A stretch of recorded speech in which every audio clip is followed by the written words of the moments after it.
Welcome back to the Photography Clips podcast.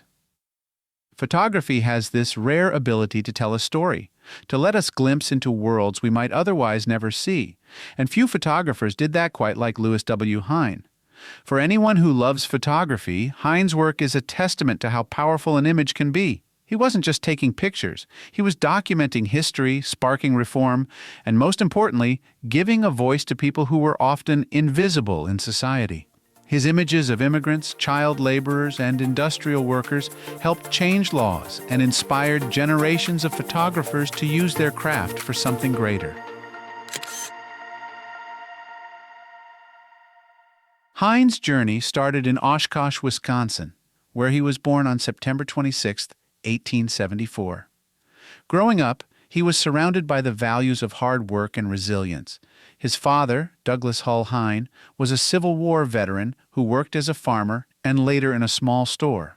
Tragically, when Louis was just 18, his father died in an accident, a loss that forced him into adulthood and responsibility sooner than most.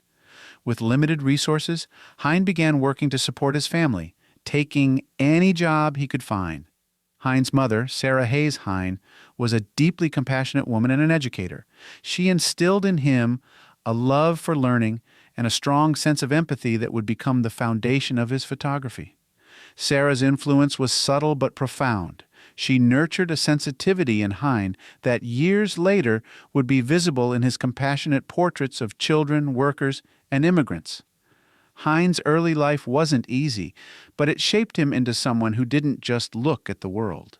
He saw it deeply and felt it personally. Despite the hardships, Hine pursued his education passionately.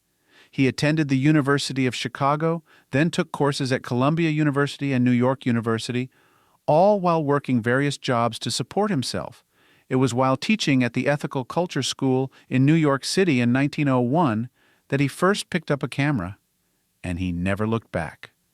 Photography became a way for him to combine his love for education and his drive for social justice. One of Hine's first major projects was documenting the experiences of immigrants arriving at Ellis Island. Between 1904 and 1909, he took countless photos of families, men, women, and children who had left everything behind in hopes of a new life in America.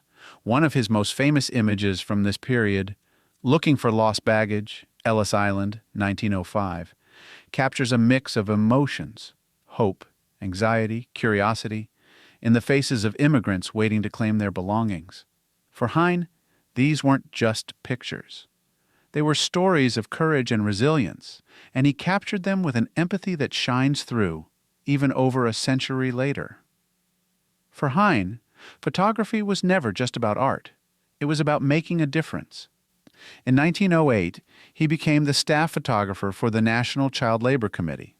At the time, child labor was widespread and many children were working long hours in dangerous conditions. Armed with his camera, Hine traveled across the United States, often going undercover to access factories, mills, and coal mines. Disguised as a salesman or inspector, he captured haunting images of children as young as 8 years old working in filthy, unsafe environments. These photographs are unforgettable. In one, a young boy stands covered in coal dust, his small frame almost swallowed by the oversized tools he's expected to handle. In another, young girls operate heavy textile machinery, their expressions a mix of fatigue and resignation. Hine's goal was clear. He wanted the public to see what he saw, to be as moved as he was by the plight of these children. His work directly contributed to changing child labor laws in the U.S., proving that photography could be a powerful tool for social reform. After his work with child labor, Hine continued to document the lives of working Americans, especially as the country faced the hardships of the Great Depression. His images of industrial workers highlight their resilience and skill. One of his most famous series features construction workers on the Empire State Building. Hine captured breathtaking shots of men balancing on steel beams hundreds of feet above the ground, often without safety harnesses, their faces a mix of calm and focus. It's hard not to feel a sense of awe looking at these images, both for the courage of the workers and for Hine's ability to capture their strength in such a raw, human way. One of the reasons I think Hine's work resonates so deeply with photographers today is because he didn't just take pictures of people, he connected with them. He saw them as individuals, not just subjects, and that perspective comes through in every photograph.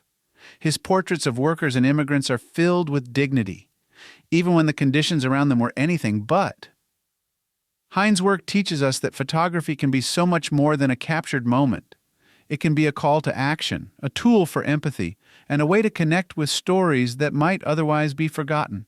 His images remind us of the power of compassion in photography, the way a photograph can make us feel something, make us see people as individuals with their own struggles and triumphs.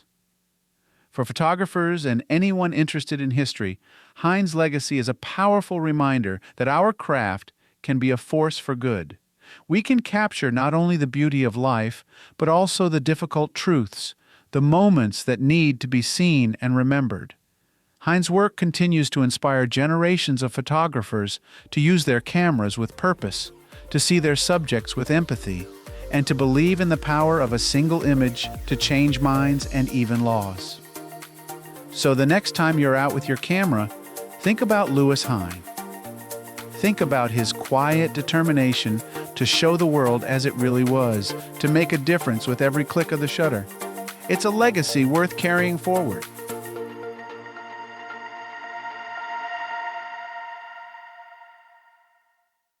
Thanks so much for listening to the Photography Clips podcast. I'm your host, Will Moneymaker. If you liked today's episode, feel free to share it with a fellow photography enthusiast. And don't forget to subscribe so you won't miss what's ahead. You can also visit willmoneymaker.com to explore more of my photography and thoughts behind the lens.